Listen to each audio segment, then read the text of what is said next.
when you first started doing Love of Life, a live soap opera, were you able to bring anything that you learned from doing Captain Video in terms of the production, the rehearsal schedule, the fact that it was live television?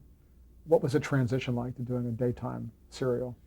I wasn't aware of any transition, except I wore regular street clothes, didn't have the Captain Video uniform, and the dialogue was more familiar, everyday dialogue, whereas Captain Video spoke in terms that fitted that scientific mumbo jumbo. In Captain Video, did you ever have cue cards, or did you have to memorize everything? No, memorize. Did you ever have to improvise? Oh, lots of times, yeah. How about in Love of Life?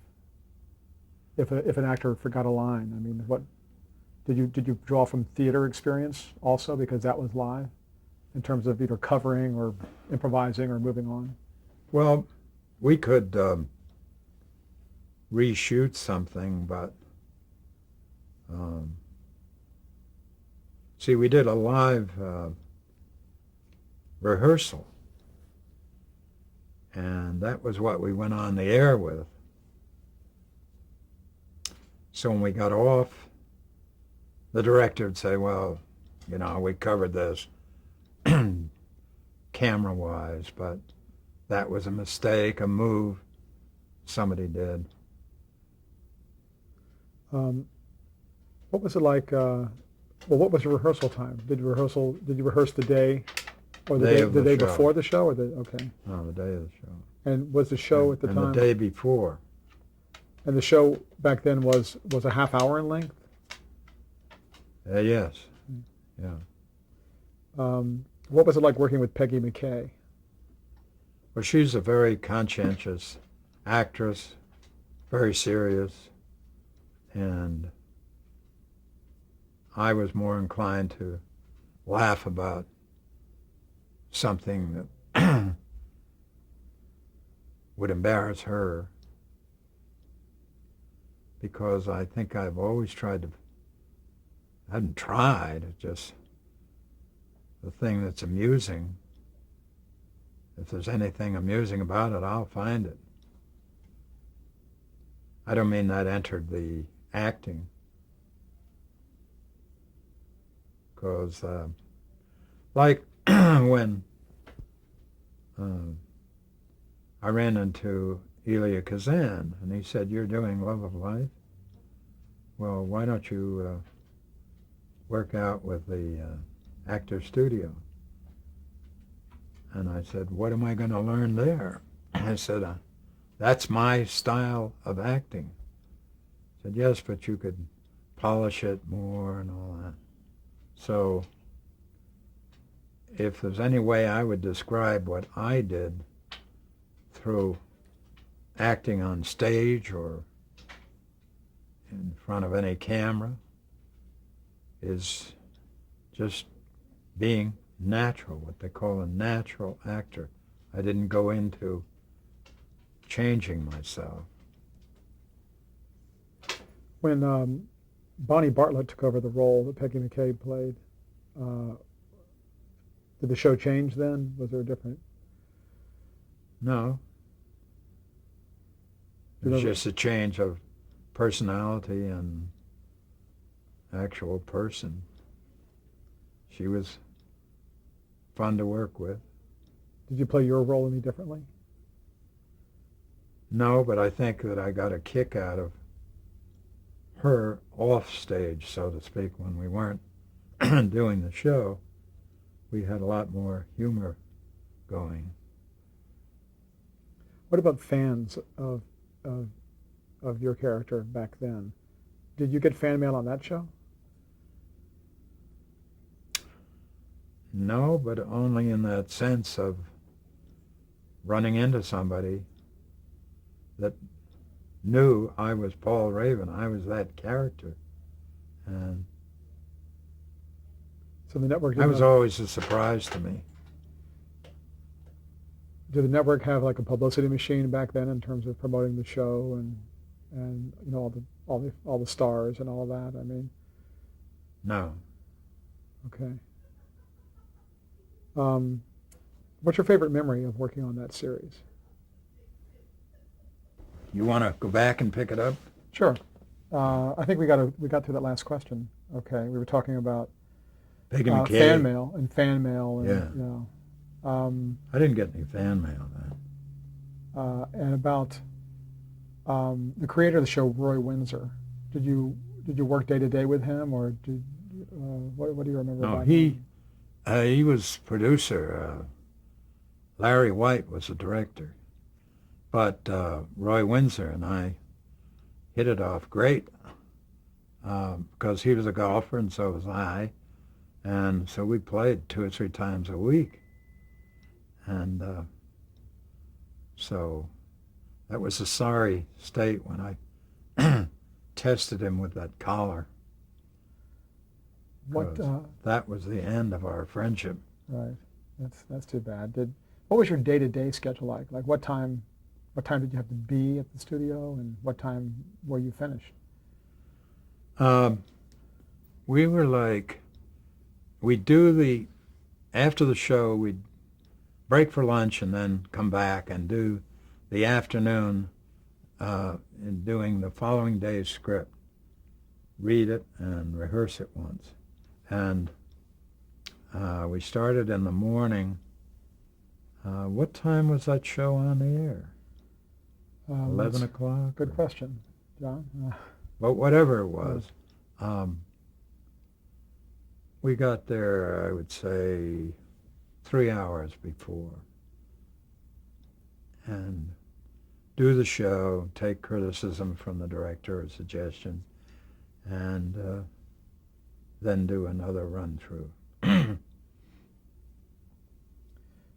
Any favorite memories from doing the show? Mm-hmm.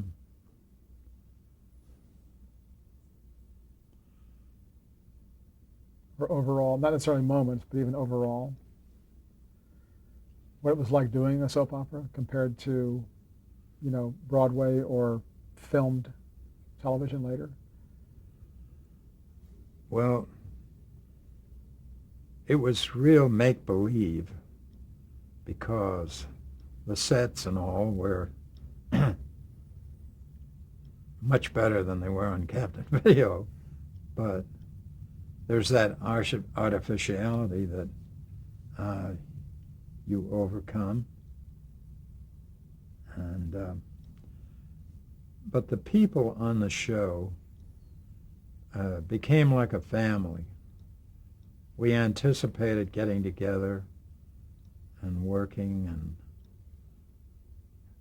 laughing about little things where you got in their way or they got in yours, or a line had to be changed.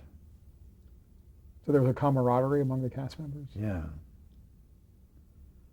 We felt very loyal to each other. Are you surprised that the genre of daytime serials has lasted to today? Or what's your reaction to that? Well, I think what they've cleverly done is a much more reflection of life. If you look at, and I don't look at them all, but I've occasionally, running through the dial, come across and I stop and say, there's much more reality than we had. And I think they take headline daily and blow it up into a plot line for the show. And I don't know if they have characters that last forever. I would think there'd be a bigger turnover because of the change in the storyline. The people wouldn't last as long on a soap opera. But then maybe they do, because the audience wants them. But I think they must be really connected to real life more than we were. In 1958, you started a series called The Californians, and I think you told me a little bit of how that came about. Yeah. What was that transition like to doing filmed television? Well, you shot individual scenes, and you could do it as many times as the director wanted to satisfy what the scene called for. Did you like that? Did you like the fact that you had more chances at it, getting it right, or were you so used to the speed of live that, how did you adjust personally to that? Well, when I got that part, and Felix Feist explained how he arrived at that, and that he picked me to play the part and convince the producers. That was a great satisfaction. And he was a gambler, a ladies' man, and so I did things. I learned how to shuffle cards one-handed, and I learned how to take a silver dollar and run it down my fingers and back, just like that. I tried that recently, and a funny thing happened. I was doing it in my car while I'm parked, and getting back into it, and I could see, gee, I could do this. But I had to pull in for some gas because it was on the red line, and I had left my wallet at home. So I went into the guy and I said, give me this much worth of gas. He said, you want to give that silver dollar away? And the other guy in there looked over his shoulder and said, yeah, take it, take it. So I thought I'd come back the next day and get that silver dollar, for a real dollar. But funny how that worked to get me home. So they kept the silver dollar. Yeah.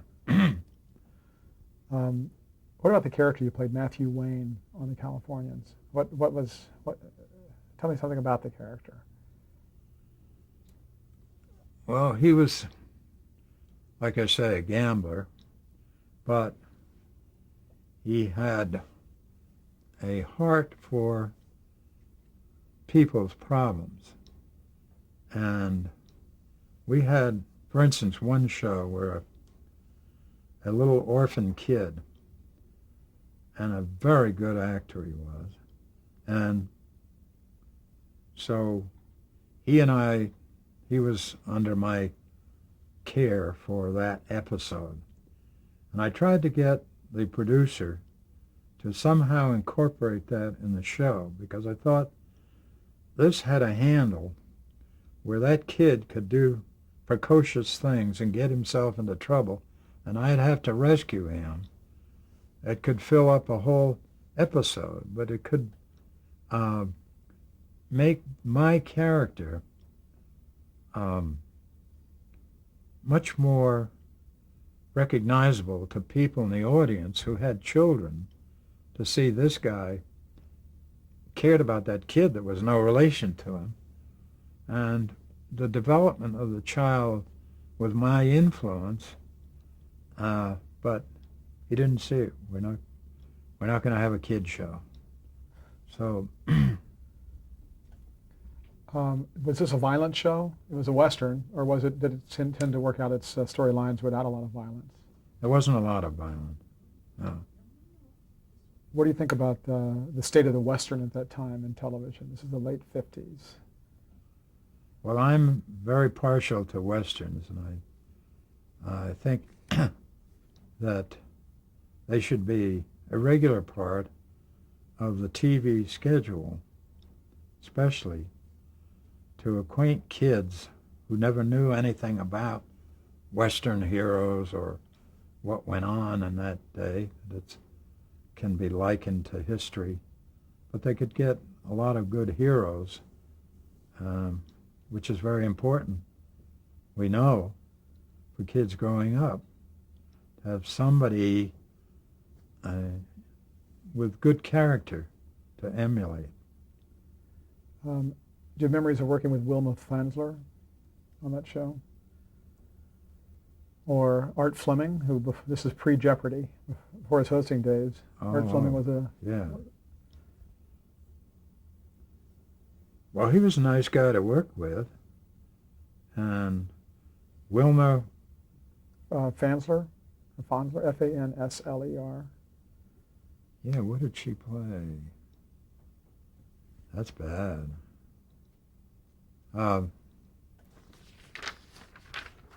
Well, I'm sure she was a good actress. Okay, we can check that later. What happened to the series? How did it end? Well, just between you and me and a million other people, the Californians had a concept that didn't match the scripts because as an economy measure, who knows whether they should have done this or not, but they took old scripts that the producer had, other shows, and I didn't realize until guys in the crew said, hey, we did this show last month on another TV show. And so they were just doctoring it up to make it fit the moment, instead of adhering to the original proposition of what this character was all about. It just became kind of an ordinary shoot-'em-up Western. And I thought when I came into it, they were going to show the glamour of San Francisco with the crystal chandeliers and the gambling place, and they were going to bring women into the show that were some relation to my past before now, and so there'd be a love interest that changed, but his character was not a lawman. He just happened to be in a situation where he could do something about something, but because of the format of taking old shows, it was just changing clothes to be me. When that show ended, what did you do next? You went on to more work pretty rapidly, or what happened? I did a lot of shows at Warner Brothers, Sunset Strip and Bronco and Cheyenne, and God knows, there were about 10 or 12. Maverick, yeah. So that was really the heyday of the Western for Warner Brothers too, and all Yeah, around. You were doing guest episodes, or? Yeah. And eventually they offered me a contract, which my agent wouldn't let me go for. Jerry Cloutman, my agent, he said, no, we have other things you can do. Is that a regret, or was it the right thing at the time to do, did you think? Well, with the prospect of doing movies, I suppose I went along with it, with that idea. How did you like that, working as a guest actor on a lot of popular series at the time? some of them I did and some I didn't, depending on the director. See, I can look back over my acting career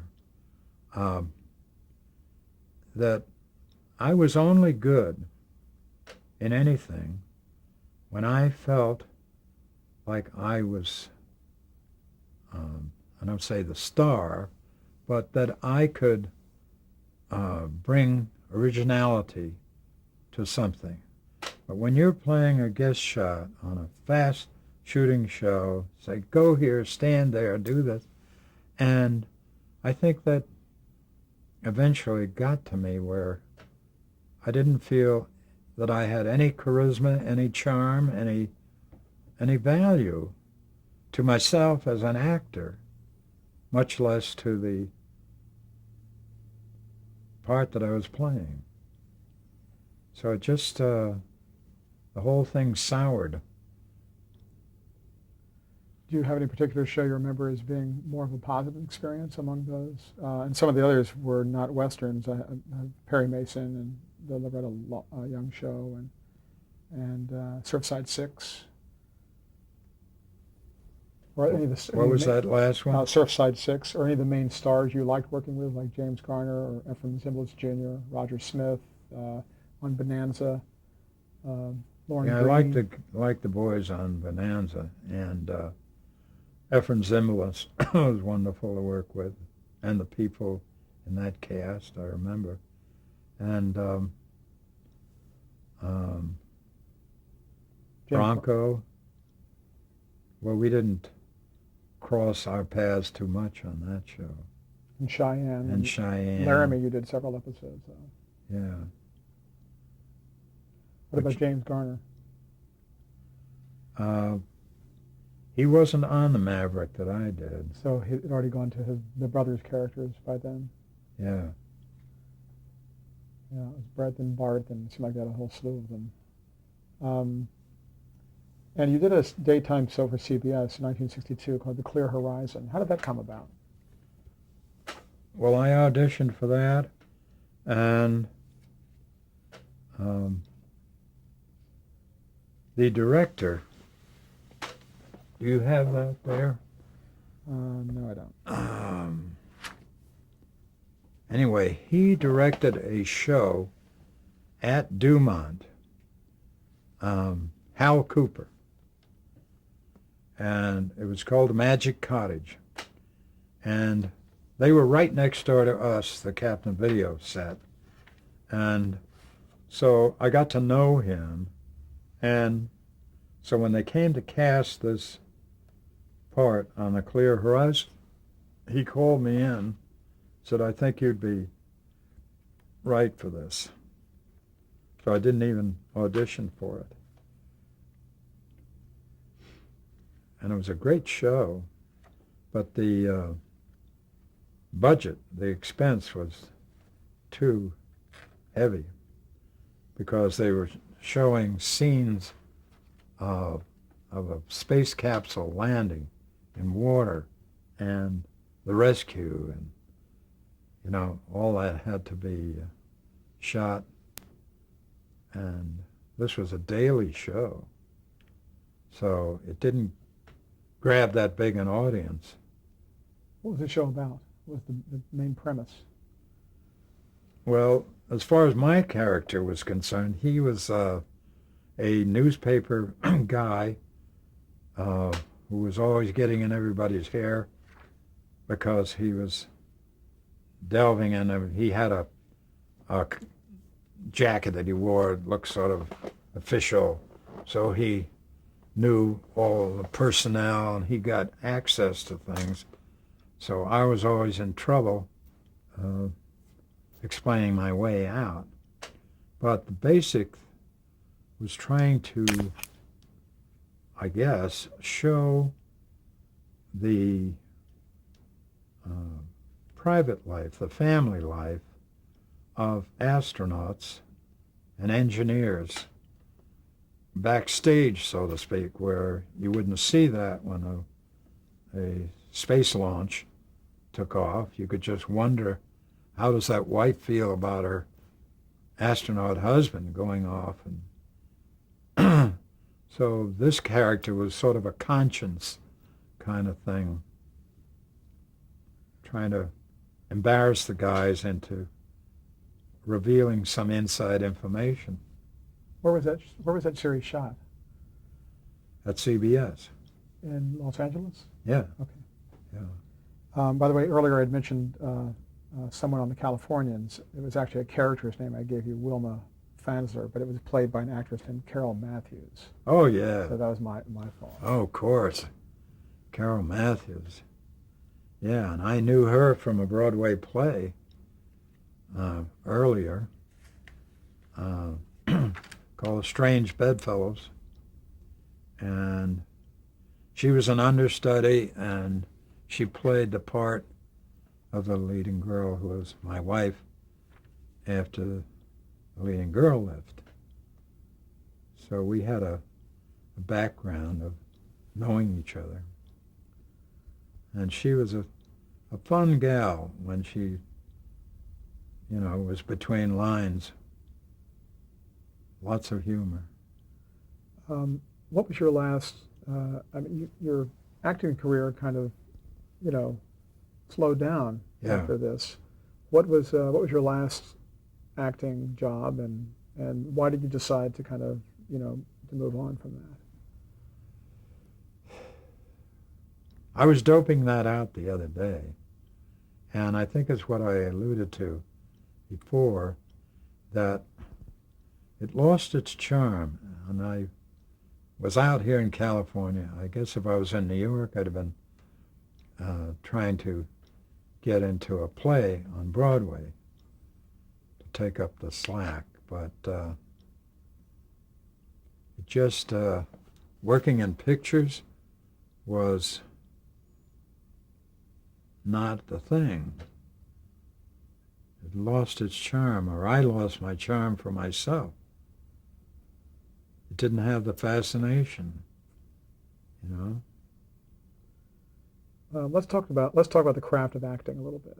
Okay.